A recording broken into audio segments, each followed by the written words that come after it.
With the breach of 3 levees protecting New Orleans, the landscape of the city has changed dramatically, tragically, and perhaps irreversibly. There's now over 25 feet of water where there was once city streets and thriving neighborhoods. I hate the way they portray us in the media. If you see a black family, it says they're looting. See a white family, it says they're looking for food. And you know it's been 5 days because most of the people are black. And even for me to complain about, I would be a hypocrite because I've tried to turn away from the TV because it's too hard to watch. I've even been shopping before even giving a donation. So now I'm calling my business manager right now to see what is the biggest amount I can give, and just to imagine if I was down there, and those are my people down there. So anybody out there that wants to do anything that we can help with the setup, the way America is set up to help the poor, the black people, the less well off as slow as possible. I mean, this is Red Cross is doing everything they can. We already realize a lot of the people that could help are at war right now, fighting another way, and they've given them permission to go down and shoot us. And subtle, but in even many ways more profoundly devastating, is the lasting damage to the survivors' will to rebuild and remain in the area. The destruction of the spirit of the people of southern Louisiana and Mississippi may end up being the most tragic loss of all. George Bush doesn't care about black people. Please call.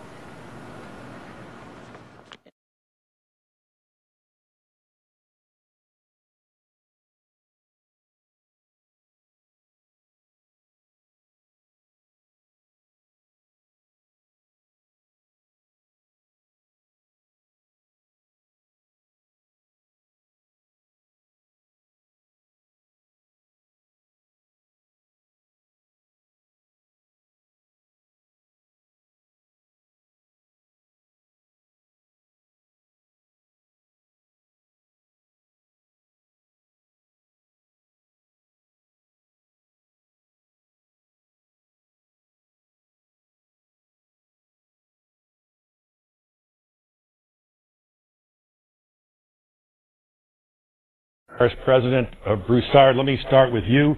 You just heard the Director of Homeland Security's explanation of what has happened this last week. What is your reaction? We have been abandoned by our own country. Hurricane Katrina will go down in history as one of the worst storms ever to hit an American coast, but the aftermath of Hurricane Katrina will go down as one of the worst abandonments of Americans on American soil ever in U.S. history. I am personally asking our bipartisan congressional delegation here in Louisiana to immediately begin congressional hearings to find out just what happened here, why did it happen, who needs to be fired, and believe me, they need to be fired right away because we still have weeks to go in this tragedy. We have months to go. We have years to go. And whoever's at the top of this totem pole, that totem pole needs to be chainsawed off, and we've got to start with some new leadership. It's not just Katrina that caused all these deaths in New Orleans here. Bureaucracy has committed murder here in the greater New Orleans area, and bureaucracy has to stand trial before Congress now. It's so obvious. FEMA needs more congressional funding. It needs more presidential support. It needs to be a cabinet-level director. It needs to be an independent agency that will be able to fulfill its mission to work in partnership with state and local governments around America. FEMA needs to be empowered to do the things that was created to do. It needs to come somewhere like New Orleans with all of its force immediately, without red tape, without bureaucracy, act immediately with common sense and leadership, and save lives. Forget about the property. We can rebuild the property. It's got to be able to come in and save lives. We need strong leadership at the top of America right now in order to accomplish this and to reconstructing FEMA. Mr. Broussard, let me ask, hold on, sir.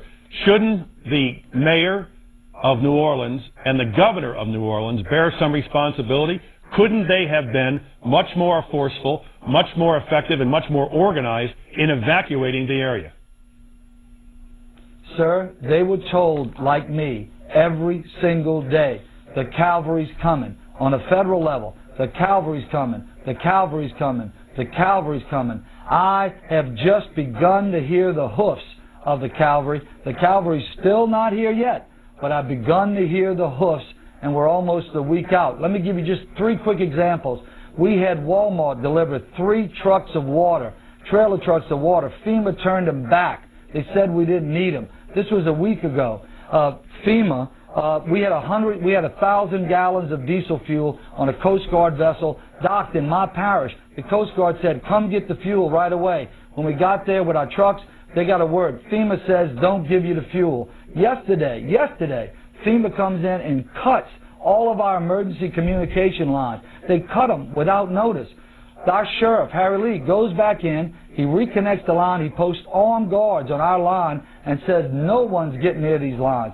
Sheriff Harry Lee said that if American government would have responded like Walmart has responded, we wouldn't be in this crisis. But I want to thank Governor Blanco for all she's done and all her leadership. She sent in the National Guard.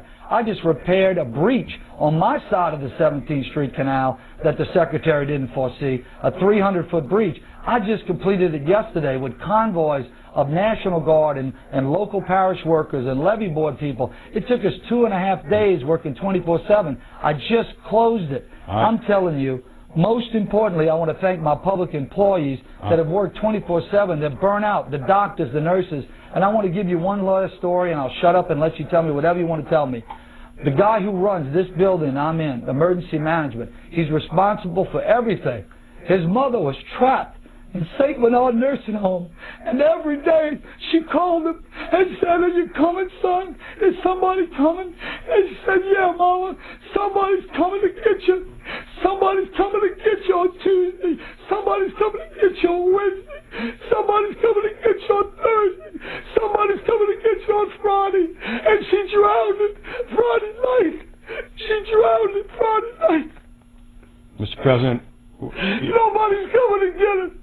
Nobody's coming to get it. The Secretary has promised. Everybody's promised. They've had press conferences. I'm sick of the press conferences. For God's sakes, shut up and send us somebody. just take a pause, Mr. President. While you gather yourself in your very emotional times, I understand. Let me go to Governor Haley Barbour of Mississippi. Governor Barbour, can you bring our audience up to date on what is happening in your state? How many...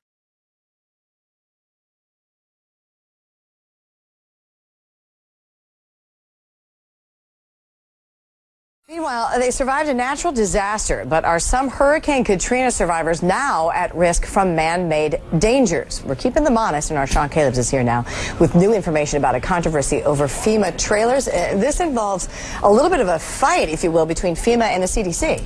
Right. The allegation is FEMA knew pretty much right after the storm when they started putting trailers, both mobile homes and travel trailers, big difference, down in the Gulf area, and people began moving in them. It became apparent very early on that there was a possibility of formaldehyde poisoning. Now, formaldehyde is an agent that is used to preserve wood. Now, FEMA had an entity of the CDC called the Agency for Toxic Substances and Disease Registry. Got all that? Do a study on the short-term effects of living there, because the concern was for FEMA, look, people aren't going to be living in those trailers that long. We want to find out what they're exposed to, what the dangers are, and if we need to move people out of those trailers instantly. Now, what we're looking at now, however, a congressional subcommittee, the Committee on Science and Technology, looked at the notes between FEMA and the CDC, and what congressional investigators are worried about is maybe FEMA ask the CDC to whitewash or not do a long-term study on the long-term effects of living in the FEMA trailers. FEMA says, look, that's not the case. You're talking about apples and oranges, but boy, this is just going to ratchet up the heat on FEMA. And I think more than anything, Heidi, it's an example of how poorly prepared FEMA was to provide help to that region. Everybody who lives there, I've been there more than 2 years now, knew that the big one would put tens of thousands of people out of their homes. Yeah. So what was the answer? Well, I wonder, because I'm not sure I understand the difference between these travel trailers and the actual FEMA trailers that we had heard so much about, that they had so many of them just sitting around and nobody was really moving into them. That's a great point, because a travel trailer is a thing you've seen people hook up to the back of their truck, take to the lake for a couple of days. People aren't supposed to live in those for 18 months. It's not supposed to happen. So what you had, whole families living in just a few hundred square feet. They were looking at them right now. Can you imagine a whole family living in that? So what happens? The floor buckles, you expose the plywood to people living in there. And what is an agency used to preserve that plywood? Formaldehyde. Also, the roof on something like that is supposed to be caulked periodically. People didn't get a whole lot of advice when they got the FEMA trailer. Here's the best way to take care of the trailer. So that's what we're looking at. Wow. Well, that's a heck of a story. We will continue to follow that one alongside you. Sean Caleb's for us this morning.